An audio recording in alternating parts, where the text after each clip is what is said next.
Bonjour à tous, alors bienvenue à l'émission Santé Nous, bienvenue aux téléspectateurs. Aujourd'hui, nous allons prendre le thème de l'infirmière de pratique avancée, plus communément appelée IPA.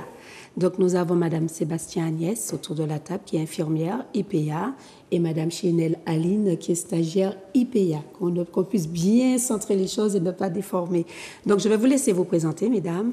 Donc, Madame Sébastien. Alors moi, je suis Agnès Sébastien, en fait, infirmière de pratique avancée, ce qu'on appelle IPA, depuis 2023.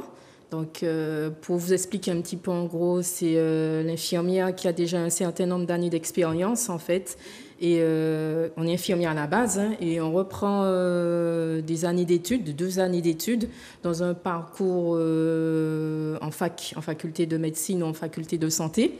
Et ce qui nous permet d'acquérir des compétences et des savoirs un petit peu plus poussés et pour pouvoir améliorer le parcours de santé.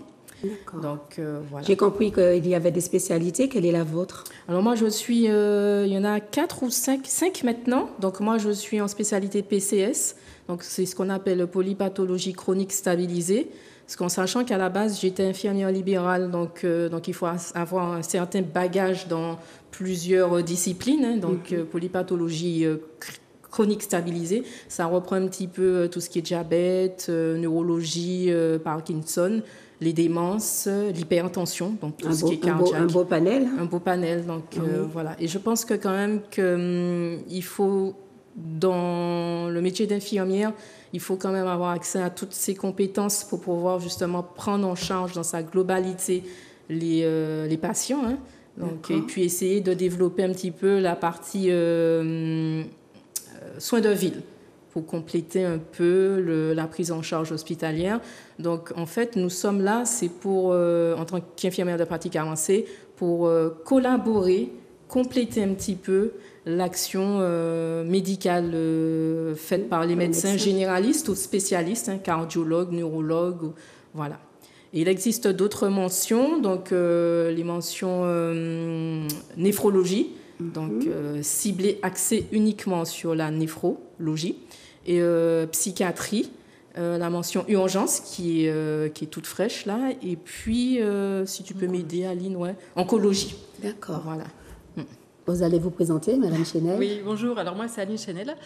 Je suis infirmière donc de mon métier socle depuis un peu plus de 20 ans. Et j'ai entamé les études infirmières en pratique avancée depuis la rentrée 2023 à l'université du coup Caen en Normandie, puisqu'à l'époque, elle n'était pas disponible, accessible en tout cas aux Antilles-Guyane. D'accord. Voilà, donc là, j'arrive en fin de cursus. Vous arrivez au bout de vos 2 années. C'est ça. Ça va, ça se passe bien. Ça se passe très bien. Donc là, je vais peut-être pouvoir plus vous apporter des réponses en termes d'accès à la formation, de déroulement de la formation. Oui, tout à fait, parce qu'en fait, on parle depuis quelque temps de l'infirmière pratique avancée. Savoir déjà que vous n'êtes pas des élèves, vous n'êtes pas des étudiants infirmiers, vous êtes des infirmières déjà à la base qui vont vers une spécialité et vers une compétence supplémentaire. Il est important de donner cette information-là pour que derrière, celles qui veulent aussi y aller puissent se retrouver. Donc, comme disait Madame Sébastien, donc les diverses spécialités, une infirmière lambda, on va repartir à la base, une infirmière lambda, par exemple, qui travaille au centre hospitalier et qui veut devenir infirmière de pratique avancée, quel a été votre cursus? Qu'est-ce qu'elles font exactement comme démarche? Est-ce que c'est facile? Est-ce que c'est compliqué? Alors, il y a plusieurs façons d'accéder. En tous les cas, les démarches ne sont pas tout à fait les mêmes si on exerce en tant qu'indépendant ou en tant que salarié.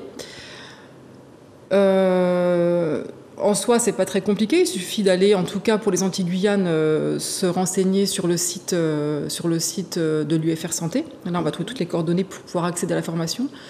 Donc, ce qu'il faut faire en premier temps, c'est avoir un projet. En premier lieu, c'est présenter un projet au formateur. Donc, si on se base sur l'université Antilles-Guyane, les dossiers sont clôturés à la mi-avril. Donc là, pour cette année, c'est déjà fini. Oui. À savoir que la prochaine rentrée, c'est déjà clôturé pour les inscriptions. Ça, c'est important de le savoir. Donc, tous ceux qui veulent vraiment aller candidater sur l'Antilles-Guyane seront là pour la rentrée d'après. Donc, il y a encore 2 ans pour bien préparer le projet. Moi, j'aime bien le dire. Ça prend du temps aussi, les projets, donc pourquoi pas? Ça prend du temps. Et puis, il faut, comme disait ma collègue Agnès, pour monter un projet, être soutenu. Il faut être soutenu par une équipe médicale derrière pour avoir plus de poids au niveau de l'université. Sachant qu'il n'y a pas énormément de places à l'université Antilles-Guyane, il y a une 20aine de places. 22 places. 22 places, merci. Fiebourg. sur les 3 territoires réunis. Voilà, donc ils essayent de répartir un petit peu de manière homogène, ce qui fait que les places sont assez limitées. Une fois que le projet est déposé, il suffit d'attendre la décision du jury. Voilà, c'est pas toujours. On doit bien être en train de stresser en attendant les réponses. Hein. C'est comme pour tous les examens, toutes les inscriptions. Et qu'est-ce que j'allais vous demander? Une fois que vous avez décidé, vous commencez à préparer votre projet. Les projets individuels, en fait, on est livré à soi-même avec notre projet à nous, puisqu'il est individuel. C'est ça. Oui. Vous n'avez pas pouvoir dire oui, j'ai quelqu'un qui va m'aider à monter mon projet. En fait, vous montez votre projet et vous allez voir quand vous allez le présenter si vraiment il tient la route ou pas. C'est plutôt, si on est clair là-dessus, c'est comme ça. Et qu'est-ce que j'allais vous demander? Il y a 2 parties. Donc la partie des infirmières qui sont dans les établissements et qui veulent être infirmières de pratique avancée, et les infirmières libérales qui veulent être infirmières de pratique avancée. Je pense qu'il y a 2 difficultés différentes. Il faut mettre le doigt dessus. Ouais, moi je dirais que quand on est en hospitalier, on a déjà l'appui, puisqu'on est déjà dans une structure. Donc quand on monte le projet, on a l'appui de la direction, on a l'appui des médecins qui sont là. Et c'est vrai qu'en activité libérale, en fait, jusqu'à l'année dernière, on était un petit peu en solo. Il fallait monter son dossier, son projet de soins, et le présenter à la faculté de santé ou de médecine et passer en commission. Et c'est vrai que depuis 2024, la donne a un petit peu changé. Donc il faut monter le projet, mais avoir l'appui obligatoire de médecins généralistes ou spécialistes derrière. Surtout, on a vu que ça s'est ouvert là pour les Antilles-Guyane depuis 2024. Oui, une nouvelle promotion d'une vingtaine. Ça c'est pas mal parce que il fallait partir. Ça il faut aussi gérer tout ça. Donc il fallait partir en métropole et il y avait la gestion quand on est infirmière. Moi je parle en tant qu'ancienne infirmière libérale. Gérer entre son activité d'infirmière libérale et gérer avec l'activité d'études qu'on reprend. Et ça, financièrement... La troisième partie qui est aussi importante, gérer le fait qu'on doit laisser son foyer pour partir pour des études alors que nous sommes déjà des adultes. Donc, voilà. C'est pas si évident que ça quand on est encore jeune. On est encore dans la foulée des études et tout, on le fait, mais quand on est déjà stabilisé, qu'on a un cabinet, il faut lâcher le cabinet, il faut partir, il faut prévoir à chaque fois un nombre de temps hors du département. Donc, ça me fait revenir un petit peu à la partie finance. Vous avez une aide au niveau de l'ARS et de la sécurité sociale, d'après ce que j'ai compris. Ouais. Donc en fait, moi j'étais dans la promotion 2021-2023. Donc ça a été un petit peu difficile parce que j'ai fait le choix. Bon, on peut choisir soit en alternance, donc faire 15 jours en travail d'activité libérale en Martinique et 15 jours en suivi faculté de médecine ou de santé. Moi, j'ai choisi en intégral le suivi, donc je suis partie m'installer pendant 2 ans en métropole. Ça reste un choix. Ça reste un choix, mais ce qui est difficile, effectivement, c'est l'aspect financier parce que, il faut continuer à travailler et en même temps reprendre les études. Donc, ça, c'est un petit peu difficile. Mais là, ça se développait grâce à notre ordre des infirmiers et l'ARS on a des instances qui travaillent, derrière nous, il y a des ateliers derrière et qui ont fait, en fait, que ça s'est nettement amélioré. Donc, on a des aides de l'ARS, des aides aussi de la CEPAM, CGSS en Martinique, qui sont quand même conséquents, quoi. Donc, je pense que c'est déjà pas évident de laisser son travail, partir. Et en plus, si on choisit de faire l'aller-retour, ça fait qu'on est 4 fois quand même dans un avion dans un mois. C'est énorme. Hein? C'est ce qu'elle a choisi. Alors, j'apporte quelques précisions par rapport à ce que tu disais sur les modalités de formation. C'est pas vraiment l'étudiant qui va choisir sur quel rythme il va faire la formation. Ça, c'est très université dépendant. Si on choisit de faire la formation en Martinique, c'est 2 semaines par mois. Voilà. Donc en fait, ça permet à l'infirmière d'exercer le type de cursus. À mi-temps. Soit tu fais à mi-temps, soit tu fais en suivi continu. Il y a des universités qui le proposent en suivi continu. Ça, c'est ce que j'ai fait. C'est un des débats d'ailleurs, en fait, qui est mis un petit peu sur le devant de la scène. À mesure que les mois passent et que les promotions arrivent, ça permet d'ouvrir justement le débat et de savoir finalement qu'est-ce qui sera mieux pour chacun. Je crois que c'est l'expérience en fait des choses qui permet de changer après. Au fur et à mesure, que ce soit. Au début, ils n'avaient pas assez de recul sur le nombre, sur les modalités, puis le ressenti de celles qui y étaient. Maintenant, chacune a pu donner un petit peu sa réalité et permettre de donner la possibilité de faire 2 semaines, de faire... C'est surtout qu'il y a un débat sur en fait, l'égalité en termes d'apport théorique au niveau des universités, puisque finalement, certaines universités, comme celle que moi j'ai choisie, proposent la formation sur un modèle de 1 semaine par mois, et d'autres vont être à temps plein. Donc, des fois, on se pose la question, est-ce que l'apport théorique est le même? C'est une bonne question. Voilà. Par exemple, ma nièce, elle a fait une formation qui était en immersion en faculté de médecine. Ouais, moi, pas du tout.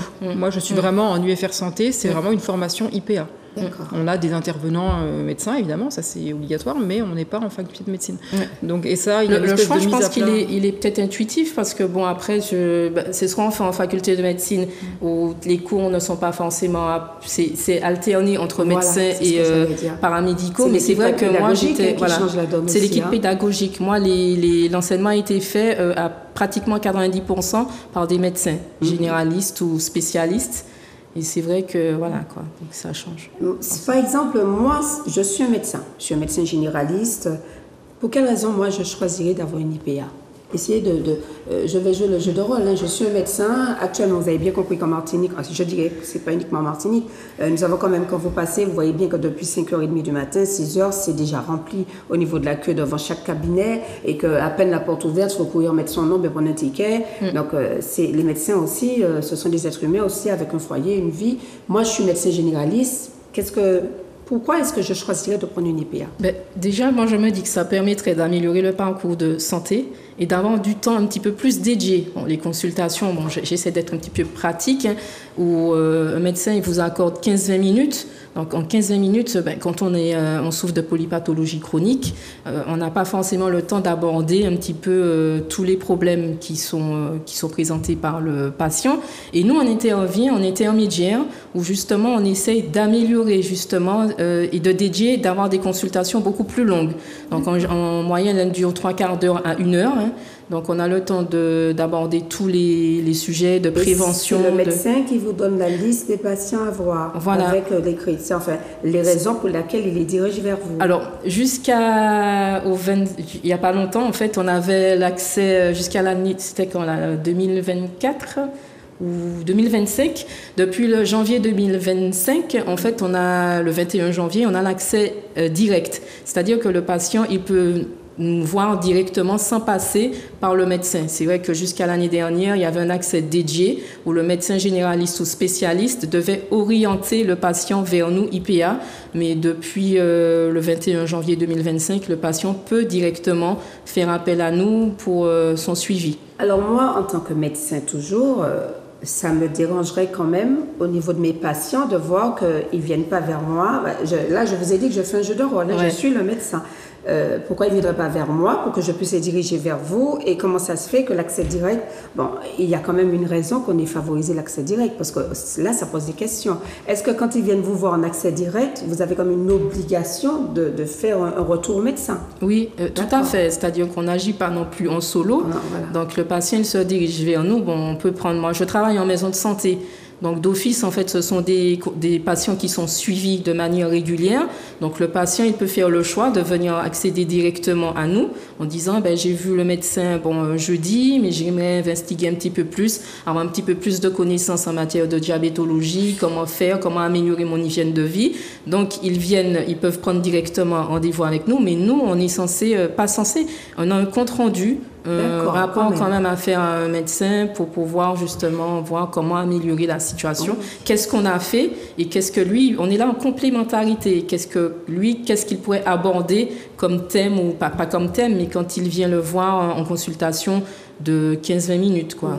Donc, ça permet quand même au médecin de dire, de toute façon, mon patient, je lui ai donné rendez-vous dans 3 mois, je dois le revoir dans 3 mois, donc moi, je vais garder mon roulement tel quel. Si je ne change rien, mon roulement. J'apporte la petite précision quand même, c'est vrai que l'accès direct, il est autorisé que pour les IPA qui exercent en maison de santé, en exercice coordonné. Donc, pas pour les généralistes qui sont en cabinet individuel. Non. Alors, une infirmière en pratique avancée qui exerce en cabinet individuel n'a pas accès à cet accès direct.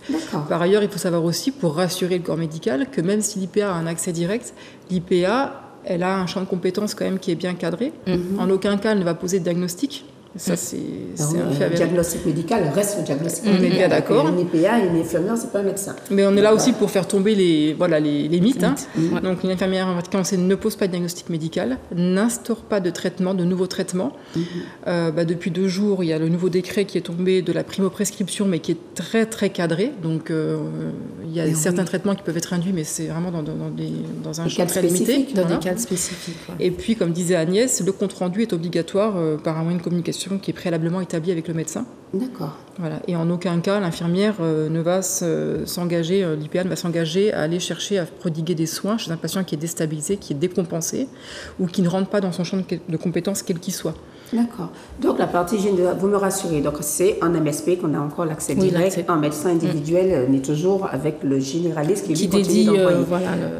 Qu'est-ce que j'allais dire? Au niveau des libéraux, je sais qu'il y a une difficulté puisqu'effectivement il n'y a pas peut-être pas assez de médecins généralistes qui se sont imprégnés de cette partie. C'est-à-dire que j'ai bien compris que les maisons de santé, les MSP, on en a quand même pas mal au niveau du département. Dieu merci. Donc si on a pratiquement une infirmière de pratique avancée dans chaque MSP, au niveau de la population, c'est un gain positif. Maintenant, au niveau des généralistes, il faudrait peut-être qu'on arrive à faire certains franchir le pas en disant qu'il n'y a rien qui sort sur eux, qu'ils gardent la même mise dessus. Ouais, je pense qu'après qu'il faut faire il y a beaucoup de sujets, c'est beaucoup tabou en fait. Donc en disant que l'IPA vient prendre la place des médecins, on est là en complémentarité. Donc je pense quand même qu'il faut faire une campagne d'information, informer la population médicale et que la population, voilà, exactement. Il y a encore un gros travail médiatique à faire derrière pour pouvoir informer des deux côtés, quoi. Et je pense que ça pourrait peut-être améliorer, un petit peu la confiance de la part des médecins et de la population. Il y a eu une belle avancée quand même au niveau des mentalités, entre guillemets, puisque c'est vrai que moi à l'époque... Sinon vous ne seriez même pas en MSP. Mais après, on a des instances. On travaille. Le lien, c'est. L'ARS, déjà en Martinique, en Guadeloupe et en Guyane, sincèrement, ils se sont bien appropriés les modalités et tout. Et en fait, je pense qu'effectivement, là où ça pêche, c'est l'information qu'il va falloir vraiment libérer la parole là-dessus. Et par exemple, le médecin généraliste, il ne vous paye pas. C'est pas lui, votre employeur. Quand vous êtes avec un médecin généraliste, vous êtes payé comment? Nous, ça fonctionne en fonction en activité libérale. Comme une infirmière libérale. Conventionnée secteur 1, le patient n'a rien avancé. D'autant plus que nous, on fait, en tant qu'IPA libéral, on fait le tiers payant, que le médecin ne fait pas forcément, donc avec les mutuelles, donc il n'a rien à avancer, il y a le conventionnement. En tant que médecin généraliste, moi, j'ai rien à vous payer, c'est clair. D'accord, c'est toujours le patient avec la carte vitale et tout qui fonctionne. Donc, un peu comme l'infirmière libérale. Les patients ne puissent pas croire que c'est une consultation, ils vont devoir sortir de l'argent de leur poche. Ils ont un petit peu peur. C'est vrai que quand ils viennent la première fois, ils disent « Ouais, j'ai déjà vu le médecin généraliste, il faut encore payer. C'est quoi votre plus-value? C'est quoi l'intérêt ?» Et quand on explique, on discute, on voit qu'il y a l'aspect prévention qui n'est pas forcément abordé avec le médecin, la coordination, donc leur permettre d'accéder à des rendez-vous un petit peu plus rapides et plus rapidement. Qu'est-ce que tu peux compléter là? Oui, en fait, je rebondissais un peu sur ce que tu disais tout à l'heure quand vous posiez la question, je suis médecin, qu'est-ce que ça va me porter d'abord d'aller voir en accès direct l'IPA? C'est un gain de temps sur les parcours de santé. Je veux dire, on va partir les cas concrets, ça parle bien en général. Une cystite, une infection urinaire, un truc bénin qu'on peut attraper à n'importe quel âge de la vie. Des fois, il va falloir faire la queue très tôt chez le médecin pour avoir déjà l'ordonnance pour faire l'examen. Puis il faudra retourner faire la queue chez le médecin très tôt le matin pour finalement avoir un traitement. Donc là, ça va permettre dans un premier temps d'aller voir une IPA qui, elle, va pouvoir prescrire cet examen-là. Et comme ça, quand le patient va voir son médecin, il a gagné du temps sur le parcours de santé. Ça, c'est un exemple vraiment concret, vraiment minime. Après, c'est vrai que les compétences de l'IPA sont vraiment élargies dans divers domaines. Donc, il va y avoir cette compétence clinique qui est mise au centre, et celle qui fait un petit peu peur aussi, parce que l'IPA est habilitée. Effectivement, c'est un outil. C'est pas parce qu'on va avoir un IPA qu'elle va faire une ordonnance, c'est un outil. Mais elle est habilitée à renouveler des ordonnances médicamenteuses, à prescrire des examens, certains examens complémentaires. Et c'est ce qui va permettre aux patients de gagner du temps sur leur parcours de santé. Vous avez parlé des fils là aussi qui s'accumulent devant les cabinets. Oui, ça permet de désengorger un petit peu et que nous, on est là de manière intermédiaire pour pouvoir permettre à tout le monde d'avoir accès. Donc, depuis que je travaille à la maison de santé, on voit un petit peu que les personnes qui attendaient au moins 2-3 mois avant d'avoir rendez-vous, nous, on est là, on reçoit en amont, on essaye de débriefer un petit peu tout, d'élargir un petit peu la consultation, et ce qui permet d'avoir un petit peu plus d'accéder plus rapidement à certains soins et d'améliorer aussi Alors ça, c'est ce qui répond à cette fameuse compétence clinique. Oui, voilà. Après, cette compétence-là, elle va être plus mise en avant si on collabore avec des médecins spécialistes, parce qu'effectivement, il est quand même avéré qu'en Martinique, la densité médicale, elle est quand même à peu près dans la moyenne au niveau national. On ne manque pas forcément de médecins généralistes. Alors, par contre, les médecins généralistes... Ça dépend du point de vue, hein, parce qu'on en a quand même... quand ils partent, ils sont on est en zone sous-dotée. On est en zone hein. sous-dotée, c'est un fait. Oui. Et ce qu'il faut prendre en compte, c'est surtout le rythme de travail des nouveaux médecins maintenant. Ce pas des médecins qui vont travailler 12-15 heures comme les médecins à l'ancienne. Peut-être aussi. Voilà, l'ancien médecin de ville. Voilà, c'est valable pour les infirmiers aussi. Voilà, hein, donc, maintenant, si vous voulez, même au niveau de l'attractivité du territoire, quand vous mettez l'attractivité, il faut que la personne derrière puisse se retrouver dans les loisirs. S'il a des enfants, il faut que les enfants soient à l'école. En fait, il faut trouver l'équilibre entre la vie professionnelle et la vie privée. Parfaitement. Et avant, c'était pas tellement... On ne regardait pas tellement ça avant. Non, mais c'est tout l'honneur des jeunes médecins qui s'installent, on est bien d'accord. Après, là où je veux en venir, c'est que là où ça pèche en termes de densité médicale, c'est vraiment les spécialistes, qui sont tous vraiment centrés sur le nord de l'île, ce qui dessert vraiment les populations qui sont aux extrémités de l'île, qui vont devoir bien souvent poser une journée de congé pour aller consulter un médecin. On est reconnu comme le département le plus vieillissant, donc il va bien falloir commencer à assainir les bases dès maintenant, parce qu'on va pas, vaut mieux prévenir que guérir. Donc toujours dans ma posture de médecin généraliste. Donc si par exemple moi j'ai mon planning, mon ouverture de cabinet, j'ouvre le lundi, le mardi, mercredi j'ai besoin d'aller à domicile, j'ouvre le jeudi, vendredi, je ne vais pas travailler samedi. Est-ce que j'ai la possibilité, si je prends une IPA par exemple, de faire un planning, de dire bon écoute le mercredi, je ne suis pas au cabinet, donc c'est toi qui fais les consultations IPA, je dis bien infirmière pratique avancée, et tu me feras mon compte rendu nanani. Est-ce que, en tant que médecin généraliste, je peux faire cette organisation avec une IPA au niveau libéral? Je ne parle pas des maisons de santé, je parle vraiment des cabinets individuels. Si il me faut un bureau déjà à côté, ou une pièce pour pouvoir vous installer, parce que quand le médecin n'a qu'un seul bureau, une seule salle d'attente, ça veut dire qu'on ne peut pas être tous les deux là en même temps. Donc, à la limite, c'est quand il est à domicile que vous pouvez y être. Donc, ça vous fait aussi un planning qui n'est pas aussi complet qu'il le faudrait. Qu'est-ce qu'il y a comme possibilité? On rejoint ce qu'on disait tout à l'heure, c'est-à-dire qu'en fait, l'accès direct, on le disait, il est possible qu'en exercice coordonné.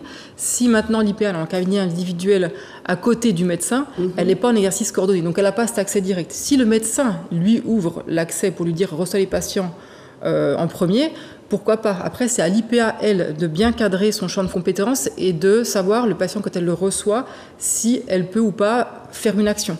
Ah ben oui, il faut savoir ses limites. Hein. Mais en maison de santé, ça fonctionne un peu comme ça. Donc l'IPA, même si elle est en activité libérale, elle a son bureau, en fait, où elle a des consultations intermédiaires entre les consultations trimestrielles ou autres du médecin. Mais par exemple, c'est plus dans le côté soins à domicile, où quand le médecin ne peut pas, est un petit peu débordé, parce que de plus en plus, les médecins généralistes sont obligés de limiter leurs consultations à domicile. Donc c'est là que l'IPA intervient pour pouvoir pallier ce manque. Ça rejoint parfaitement ce que je disais. Je me retrouve là en tant que médecin généraliste. Donc vous pourrez à la limite me faire mes visites à domicile à ma place. On peut peut-être même favoriser la téléconsultation. Vous êtes en téléconsultation avec moi. Et là, là, en tant que médecin généraliste, là, vous voyez comment ça m'intéresse. La plus-value, elle est là, effectivement. Dans ce champ de compétences cliniques qui est élargi, ça rejoint donc notamment les consultations à domicile que les médecins peuvent peut-être ne pas assurer toutes leurs consultations, parce que leurs patients qui étaient jeunes au départ vieillissent et s'accumulent. Je pense que ça ouvre un petit peu le champ aussi du lien ville-hôpital. Donc ça améliore un petit peu la passerelle. Ça permet de désengorger un petit peu. Voilà, donc par rapport aux spécialistes, c'est là que je voulais en venir. L'IPA a cette faculté de pouvoir recevoir en consultation, donc dans son cabinet qui va être là où c'est intéressant, donc loin des spécialistes, aux extrémités, en consultation relais pour les patients qui sont stabilisés, bien évidemment. Le médecin du CHUM ou le médecin libéral spécialiste de la ville peut envoyer ses patients en consultation près de chez lui pour renouveler un traitement, pour faire un examen clinique, voir si tout s'est bien passé, faire des examens complémentaires, un électrocardiogramme, une spirométrie, je ne sais d'autre quel examen. Et elle en rend compte au spécialiste qui lui reverra son patient à la consultation d'après. Voilà, ça désengorge un petit peu au niveau des médecins spécialistes et ça permet aussi au patient, lui, d'avoir une consultation à proximité de son domicile. Ah oui, là en tant que médecin généraliste, là, vous avez appuyer sur un bouton qui pourrait m'intéresser en tant que médecin. Parce que c'est vrai que vu le volume de patients qui attendent devant un cabinet, ils n'ont pas toujours la possibilité d'aller voir des patients qui, eux, ne pourront jamais se déplacer, qui dame derrière faire un bon transport qui reviendrait plus cher au niveau, puisqu'on est soi-disant déficit. Enfin, je dis soi-disant, il est vraiment là, le déficit. Et il y a du déficit un peu partout maintenant. Donc, peut-être aussi éviter du gaspillage. Moi, je dirais, mine de rien, il y a quand même pas mal de collatéral derrière. Alors là, on a beaucoup parlé de la compétence clinique, mais moi, en fait, ce qui m'intéresse aussi, c'est d'aborder les autres compétences de l'IPA, parce qu'il y en a beaucoup d'autres, et qui vont potentiellement peut-être aussi beaucoup intéresser les médecins, ça va être cette compétence un petit peu de conseil et d'orientation dans les parcours de soins, comme tu disais Agnès au début.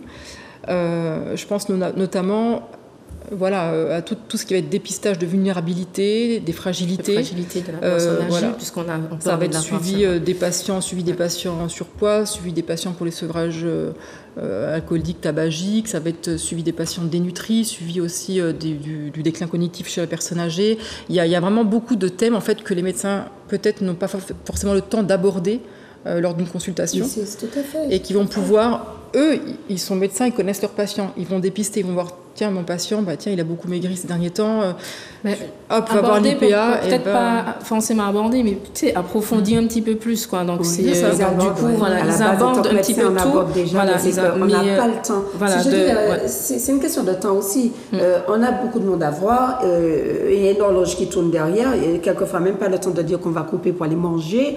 Donc, il y a une qualité de vie aussi, une qualité pour les patients, une qualité pour les médecins, une qualité pour tout le monde. Donc là, l'objectif aussi, en vous invitant aujourd'hui aussi, c'était de démystifier cette partie-là et puis d'expliquer qu'en fait, ils peuvent avoir une infirmière de pratique avancée pour ceux qui prennent des missions en cours, avoir une infirmière de pratique avancée avec eux. Donc, même si je n'ai pas un deuxième bureau, les jours où je ne suis pas là, je peux trouver un équilibre avec elle et elle est là en accès direct ou pas, que ce soit maison de santé en individuel, et elle peut recevoir à ma place ou encore aller voir mes patients à domicile sans que moi j'ai à lui payer quoi que ce soit. Ça, c'est vraiment quelque chose d'important qu'il fallait dire. Et, parce que j'ai bien compris que la partie libérale, ils ont quand même il y a une belle souffrance derrière. Parce qu'à l'hôpital, effectivement, on est infirmier, on est déjà dans un service. On va aller voir le service d'à côté. Bon, écoutez, moi, j'aimerais devenir infirmière de pratique avancée. Est-ce que vous serez prêt à me reprendre après mes cours? Ce serait ça le discours. Et à l'hôpital, ils ont la chance d'avoir l'hôpital derrière qui peut aider, qui peut soutenir. Ils ont une équipe, en fait, qui est déjà derrière. Donc, les médecins ou les autres spécialistes sont déjà là. Donc, je trouve que c'est plus fluide de pouvoir accéder, de pouvoir communiquer, tandis que nous, on a tout un travail de coordination à faire. Et c'était pour ajouter aussi qu'on a parlé de la coordination avec les médecins, mais on fluidifie aussi la coordination avec nos collègues infirmières libérales. Parce qu'il ne faut pas les oublier. Est-ce que moi qui suis infirmière libérale, tout à coup, j'entends mon patient qui me dit oui, il y a une infirmière de pratique avancée qui est venue me voir. Ah bon? Elle veut me faire quoi? Parce que c'est moi ton infirmière. Donc, Et du coup, nous expliquer aussi pourquoi, si un patient a déjà une infirmière libérale qui vient chez lui, pourquoi il n'y a pas de corrélation. Enfin, il n'y a pas de danger de penser qu'on est en train de s'accaparer son patient. Il faudrait peut-être nous expliquer aussi cette partie. Dans les deux cas, c'est-à-dire qu'on se dit qu'on marche un petit peu sur les plates-bandes des médecins. Non, pas du tout. On a expliqué un petit peu la coordination. Mais c'est aussi valable aussi pour les infirmières libérales, où comme elles sont déjà plus souvent sur le terrain, dès qu'il y a un petit souci, bon, je prends plus dans le cadre du suivi parcours cardio, ou un patient qui décompense, donc elles peuvent nous appeler et nous dire, bon, voilà, j'ai telle situation, je n'arrive pas, les médecins ne sont pas forcément joignables, donc on sert de relais. Donc, donc en tant qu'infirmière, on peut appeler directement une IPA et lui dire qu'il y a un souci chez tel patient, comment elle peut nous aider? Encore il y a 5 minutes, il y a une collègue infirmière libérale qui m'appelait pour, là c'était dans le cadre d'une ordonnance, pour un complément alimentaire. Donc on permet aussi de fluidifier. Donc le patient n'est pas forcément obligé de se déplacer pour ça. Une fois qu'il a vu, il a été vu il n'y a pas longtemps, il y a peut-être 2 semaines, il ne va pas se redéplacer dans un cabinet médical et engorger encore un petit peu plus. Il faut laisser la place pour d'autres personnes qui sont, comme vous dites, en train d'attendre. Là, on voit directement avec le médecin, on sert dans l'air, on dit... ceci dit, maintenant... J'attendais ce mot-là, on voit directement avec le médecin, parce que on a aussi marché sur... Toujours. C'est le B.A.B.A. C'est le B.A.B.A. l'IPA, on travaille en collaboration. On va voir avec le médecin avant. Parce que je suis encore dans ma posture de médecin généraliste. Donc là, j'étais en train de tout le temps me disant, attendez, l'infirmière libérale va venir vous appeler pour un patient à moi, là, vous m'interpellez, là, ça ne va pas le faire. Mais j'ai compris qu'en fait, vous allez quand même dire au médecin qu'il y a un souci. Donc, si le médecin à ce moment-là vous dit que, bon, écoutez, je vais gérer, vous laissez faire ses affaires. Et encore une fois, c'est faisable dans le cadre de l'exercice coordonné. Oui, c'est vrai que je parle de... C'est vrai qu'Aline, elle va plus travailler... pas en maison de santé, mais en activité libérale, en cabinet. Dans un premier temps, mon exercice... Autonome. Dans un premier temps, je serai en cabinet individuel, puisqu'il n'y a pas d'exercice coordonné encore dans le Grand Nord. Voilà, c'est un projet. Je complète un petit peu ce que tu disais tout à l'heure, Agnès. L'IPA donc collabore avec le médecin, avec l'infirmière, mais elle collabore avec les différents partenaires. tous les professionnels médicaux, paramédicaux, les associations, les établissements médico-sociaux qui vont entrer dans le maillage territorial. Et c'est là aussi que l'IDEL, elle va être intéressée par l'implantation des IPA. Moi, je veux dire, en tant qu'IDEL, je suis encore IDEL à l'heure actuelle. Combien de fois je me suis dit, tel patient, si on avait eu une IPA, on serait sauvé. Parce qu'on fait en tant qu'IDEL des tas de démarches pour lesquelles qui sont très chronophages et pour lesquelles on n'est pas forcément rémunéré. Des démarches pour lesquelles les médecins n'ont pas le temps non plus et ne sont pas rémunérés. Elle va faire cette coordination-là. Ça va être tout ce qui va être, Et on complète par la clinique, c'est-à-dire que l'infirmière libérale, elle n'a pas forcément le temps d'aborder la compétence clinique dont tu parlais. Elle vient, elle est dans les soins et tout ça. Et nous, on complète, en fait. C'est une complémentarité avec les médecins, avec l'infirmière libérale, les différents le kiné. Tous les différents partenaires qui sont dans le domaine de la santé. Donc, moi, je trouve que Madame Chénial, avant de commencer votre formation, vous êtes dans quelle université en ce moment, vous m'avez dit? Normandie. Normandie, oui. Donc avant de commencer votre formation en Normandie, puisque effectivement on n'avait pas encore la promotion en Antilles-Guyane, puisqu'on a dit qu'il y a une promotion maintenant, vous étiez libéral sous quel secteur? Nord-Caraïbes. Nord-Caraïbes. Oui, effectivement. C'est des informations qu'il faut prendre, en fait. Parce que des fois, on a tendance à avoir de la méconnaissance. La méconnaissance ouvre la porte aux rumeurs et ça ouvre la porte aux choses qui ne seront pas faites parce que tout le monde reste dans une espèce de climat de méfiance, alors qu'en fait, c'est une plus-value aussi bien pour les cabinets, aussi bien pour la population, aussi bien que c'est une bonne chose. Et puis aussi, si on voulait terminer pour un petit peu étaler les compétences de l'IPA, on a parlé de la compétence clinique, conseil orientation, coordination, et il y a aussi toute cette partie qui va être un peu porteur de projet. On est formé à ça à l'université pour monter des projets en termes de développement de la santé. Et donc, ça... Et les projets aussi, c'est-à-dire qu'on accède au domaine de la recherche, donc on peut accéder, faire évaluer, évoluer un petit peu tout ce qui est dans le domaine de la santé, donc et apporter notre pierre à l'édifice. Donc, je vais rebondir, toujours dans ma posture de médecin généraliste. Si j'ai mon cabinet et que j'ai un projet de santé que je n'ai pas encore eu le temps de faire parce que je me suis rendu compte que la réalité du terrain ne me permettait pas d'avoir du temps. Donc, si j'ai une IPA avec moi au sein de mon cabinet, je vais peut-être pouvoir mettre le doigt sur mon projet qu'ensemble on puisse arriver à l'aboutir. Oui, il y a cette parfaitement. Aussi, c'est ça, complètement. Ça peut être des projets. Là, dans la maison de santé où je suis, on est en projet de cardiovasculaire. Donc, on regarde aussi les attentes de la population. On sait qu'en Martinique, c'est beaucoup cardiovasculaire et puis diabète. Donc, on a ouvert, on a discuté avec le médecin, les différents médecins et autres, on a nutritionnistes et tout ça. C'est pas en solo. Et on a ouvert un parcours insuffisant cardiaque en collaboration avec l'ARS via l'ordre des infirmiers qui reste toujours... On n'agit pas en solo, c'est-à-dire qu'on est porteur de projet, mais voilà, mais on ne peut pas monter tout seul et dire j'arrive, j'ai un projet, on va toquer à la porte. On a des intermédiaires qui sont là pour nous aider. On a besoin de ça. On est bien d'accord. Il y a déjà des acteurs qui montent des projets de dépistage, de prévention, il y a des associations. Et puis il y a ceux qui arrivent au niveau des associations, mais vous tout seul, souvent en tant qu'infirmière libérale, je peux avoir un beau projet. Et puis je suis toujours ma tête dans mon guidon parce que je n'ai pas le choix avec ma tournée qui ne finit pas. À quel moment je peux réaliser mon projet? Je n'ai pas le temps, je ne peux pas. Tandis qu'effectivement, là, on se rend compte qu'il y a quand même des ouvertures qui sont possibles, même pour le médecin qui a peut-être son projet là et qui a envie de le faire, et puis par rapport à ses consultations, il ne peut pas le faire. C'est quelque chose auquel on n'a pas systématiquement pensé à la partie recherche. C'est quelque chose quand même. Et je dirais que pour le Nord-Atlantique et même pour d'autres secteurs, ce serait une plus-value déjà, mais il faut aussi le dire parce que au niveau des lieux de stage, parce que vous êtes stagiaire là où Madame Sébastien est pratique. Puisque c'est la seule infirmière en pratique avancée de soins primaires. Dans le domaine oui, donc il n'y avait pas libéral. Dieu merci, vous en avez trouvé une. Sinon, vous n'avez pas pu faire. Je serais allée sur l'Hexagone, bien sûr. Justement, l'ONI et l'ARS sont en train de mettre en place la liste des stages, des lieux de stage pour faciliter justement. Les médecins généralistes et puis toutes les structures qui sont d'accord pour prendre des infirmières IPA en stage, donc avoir des stagiaires, de se manifester. Et c'est même Germanie à l'ARS qui qui chapeaute la partie IPA.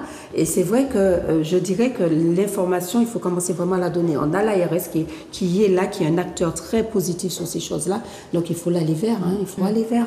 Et pour aller vers, il faut savoir. Donc, effectivement, j'ai bien compris qu'au niveau de tous ceux qui sont partants pour avoir un stagiaire, la porte est ouverte pour qu'ils viennent s'inscrire. Et ceux qui ont le projet de devenir IPA, à la limite, aller vers nos IPA qui sont pleins dedans pour demander comment ça se passe, parce qu'on peut avoir le projet puis on se rend compte que on a envie de faire, on n'y arrive pas, quoi. Il faut de l'aide. Donc ça aussi, on a besoin de ça, parce que c'est une belle aventure, mais ça doit être une sacrée aventure, quand même. Et il faut savoir, on a 2 IPA qui ont aussi évolué, parce qu'on a un champ de compétences aussi qui nous permettent d'accéder. Il y a des passerelles, donc soit qui reprennent des études de médecine. Dans ma promotion, il y en a peut-être quelques-uns, 3 ou 4, qui ont décidé de continuer, donc peut continuer, ou de tout simplement faire des doctorats, en fait, en sciences infirmières. On a une collègue en Guadeloupe. On va arriver au niveau canadien. C'est ça. Voilà, on a tellement de retard par rapport au Canada. Ça conclut bien d'ailleurs, je dirais, parce que c'est vrai que IPA, c'est une profession, il faut savoir, qui existe depuis quand même une 60aine d'années dans les pays anglo-saxons, les États-Unis, Canada et même en Suisse. Donc la France s'aligne un petit peu. Alors c'est vrai que tout ce qui est nouveau fait peur, questionne. L'idée, c'est de se renseigner avant de, voilà, émissions comme celle-là, démystifier, de se renseigner et puis de demander des renseignements avant de pouvoir dire des choses qui sont pas forcément vraies.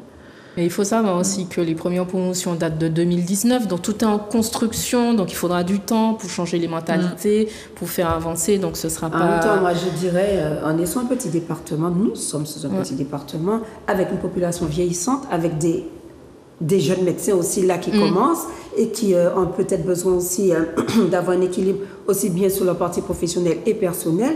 Là, vous avez la chance que là, justement, la partie IPA soit en train d'évoluer et que sous le département, on puisse en avoir. Moi, un petit clin d'œil aux IPA de santé mentale qui sont à Maurice d'Espinois, parce que au niveau santé mentale, c'est l'un des champs sanitaires du ministère. Ça fait partie, il y en a tellement que je dirais que c'est l'un des champs. Mais la santé mentale a quand même bien évolué avec une belle prise en charge maintenant, parce qu'on on a même des publicités qui passent à la télé en ce moment là-dessus. Et je sais qu'on en a 6. On a 6 IPA en santé mentale. En tout, il y a une vingtaine d'IPA en Martinique quand même, il faut le savoir. Donc une seule en soins primaires ici présente, et puis toutes les autres sont au centre de l'hôpital. Dans la structure. Et qui développe pas mal la partie, comme un petit peu tout ce qui est en santé mentale, c'est bien engorgé aussi au niveau hospitalier. Ils essaient de déployer aussi la partie soins de ville, quoi. Donc, voilà. Sincèrement, je suis contente de vous entendre parler comme ça, parce que moi, je me dis, à l'aube de la soixantaine, on est... Population vieillissante, d'accord, mais maintenant, je ne sais pas si vous avez remarqué, il n'y a plus d'âge. Moi, j'entends souvent l'arrêt cardiaque, ça, je suis de plus en plus étonnée que nos jeunes, la partie où on se disait ce sera vers 60, 70, mais c'est de plus en plus jeune. Donc, on a besoin de la partie santé chez nous, on a besoin de se sentir rassuré, et puis on a besoin que le parcours soit fluide. Parce que un rendez-vous 6 mois, un rendez-vous 9 mois. Dernièrement, il y a un rendez-vous janvier 2026, quoi. Alors moi, j'ai regardé, je dis, madame, janvier 2026, franchement, on n'est même pas au mois de mai 2025.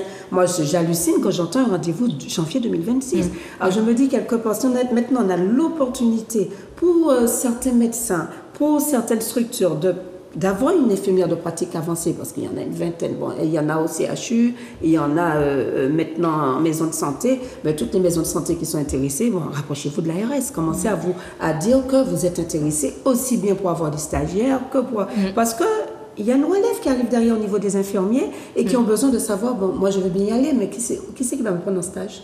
J'ai peut-être pas envie de rester en hexagone faire des stages, j'ai envie de faire des stages chez moi, parce que j'ai le droit de vouloir être chez moi en stage, quoi. Donc, je trouve que franchement, c'est une belle chose. Et au niveau de votre partie personnelle que vous avez mis de côté pour faire tout ça, vous dites quand même tout ça pour ça.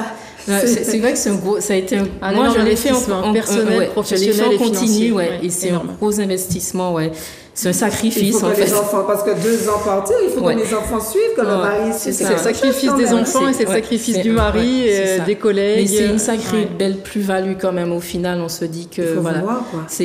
Et au final, on se dit après que c'est comme un travail de co-construction qu'il faudra faire pour qu'on puisse travailler ensemble, hein, parce que le tout, c'est pas qu'il y ait des éléments isolés, IPA, médecins. Il faut vraiment qu'on arrive à mieux collaborer pour pouvoir améliorer quoi. En fait, il y a de la place pour tout le monde. Ouais, c'est ça. Ouais. On n'a pas assez de...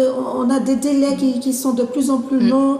On n'a pas assez au niveau de la prise en charge, on a besoin de complémentarité. Donc maintenant que c'est possible de le faire, pourquoi pas quoi.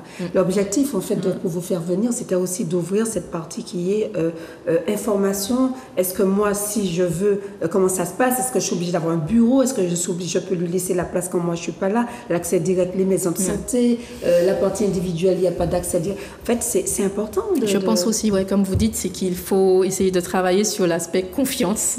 Voilà, c'est pas évident, ça sera pas évident. Voilà, rassurer un petit peu. Là, on pourrait faire une journée entière là-dessus.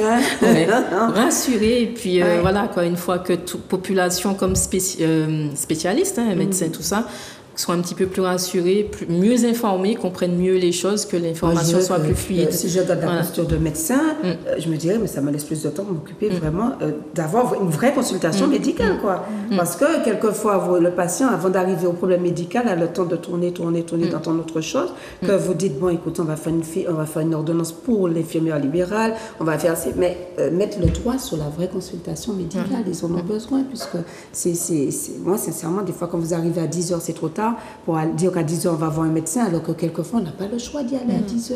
C'est ça aussi. Donc quelque part, c'est la porte ouverte à ceux qui veulent arriver. La porte ouverte à... Est-ce qu'elles peuvent appeler quelqu'un? Elles peuvent appeler quelqu'un pour demander des informations ou pas. Donc on va arriver à la conclusion de l'émission. Moi, ce que je peux vous dire, c'est que toujours dans la posture du médecin généraliste, j'ai bien compris que pour moi, c'est une plus-value. Et dire aussi aux médecins qui serait OK pour les stagiaires, parce que je crois qu'il y a quand même, ils ont quand même, vous avez beaucoup de lieux de stage. Qui se sont ouverts d'après ce que j'ai il y a pas mal de lieux de stage. C'était pas évident jusqu'à quelques temps. Aline, elle a un peu je dirais que tous ceux-là qui sont là et qui veulent, qui sont OK pour les stages, commencez à vous faire connaître au niveau des médecins. Les structures commencent à vous faire connaître. Les infirmiers qui veulent y aller vers celles qui sont déjà dans les structures et qui sont là pour vous aider, pour vous dire comment ça s'est passé, parce que c'est le témoignage qui permet aussi d'avancer. Et puis, au niveau de la population, ce sera un plus. En plus, on a un ARS derrière qui est là, qui est OK pour aider, pour porter, pour ouvrir les portes et faire une espèce de... prendre le bâton de pèlerin et puis faire les communes. C'est vraiment... la partie démystifiée. Donc, c'est tous ceux qui peuvent y aller, parce que bon, il y a autre chose qu'il faut dire aussi comme réalité, on n'a pas toute vocation en tant qu'infirmière à vouloir être CPA. Je l'avais dit une fois à quelqu'un, c'est avec un projet. Si ce n'est pas mon projet, je n'irai pas, tout simplement. Ça ne m'empêche pas d'être une bonne infirmière, d'être une infirmière avec ses compétences. L'infirmière de pratique avancée, ça reste quand même un projet, ça reste quelque chose qu'on doit mûrir, et ce n'est pas une obligation d'aller vers ça. Et surtout, en plus, leur dire qu'on est avant tout des infirmiers. Ça reste une vocation, chacune a son rôle. Donc, il y a l'infirmière libérale qui est là, l'infirmier hospitalier, et l'IPA qui vient là en troisième lieu, là, qui est tout récent. Donc, après, effectivement, chacun a son rôle dans le parcours de santé. Donc, voilà. Vous allez nous donner toutes les deux... Qu'est-ce que, comme conclusion là-dessus, vous êtes en plein stage. Il vous reste combien de temps pour terminer votre stage? Dans 2 mois, si Dieu veut, je serai diplômée. Voilà. Oh là là, c'est bien. Et après, il y a la grosse partie implantation qui va être encore un autre gros travail. Mais voilà, c'est que du bonheur. En tout cas, moi, je tiens à remercier Zouk TV et vous, Madame Chibourg, d'avoir mis en place cette émission qui va permettre aussi à la profession de se faire connaître. Ah oui, il faut vraiment prendre l'habitude de rester en communication. Il faut vraiment qu'on arrive à aller les unes vers les autres et que la partie médicale aussi comprenne que l'infirmier sera toujours l'infirmier qui est là si besoin ou pas et qu'on ne va rien prendre sur eux, quoi. Ça reste un beau challenge, une belle aventure. Eh bien, en tous les cas, si vous avez un autre mot, on vous écoute, il n'y a pas encore... Moi, je suis quand même assez contente quand même d'aujourd'hui qu'on ait pu faire communiquer, partager à la population. Ça, je pense quand même c'est un beau travail à faire. Oui, ça sera jamais, c'est pas fini. Voilà, c'est pas fini. La bataille continue. Non, on a rien d'avoir fini. Et l'aventure continue aussi. Donc voilà, je vous remercie d'être venu sur Zouk TV aujourd'hui. Merci et puis je dis aux téléspectateurs à bientôt pour une prochaine émission. Au revoir. À bientôt.